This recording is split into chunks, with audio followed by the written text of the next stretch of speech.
আমার প্রিয় বন্ধুগণ, আপনারা কেমন আছেন? আপনাদের জানাই শুভ সকাল।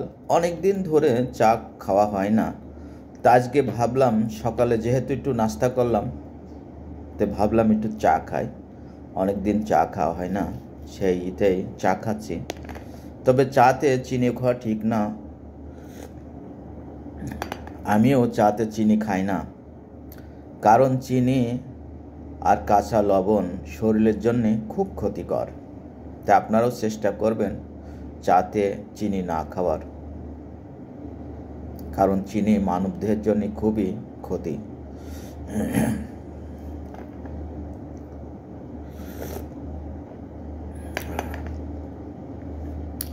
এখন বিশ্বের এমন কোনো দেশের মানুষ নেই যে চা পান করে না।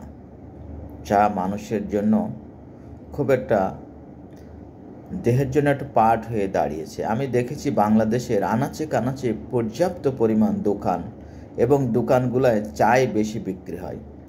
মানুষ ভাত খাওয়ার চাইও বর্তমানে চাটাকে বেশি প্রাধান্য দিচ্ছে, কারণ দেখি দোকানগুলোয় পর্যাপ্ত পরিমাণ মানুষ, সবাই চা খাওয়ার জন্য ব্যস্ত।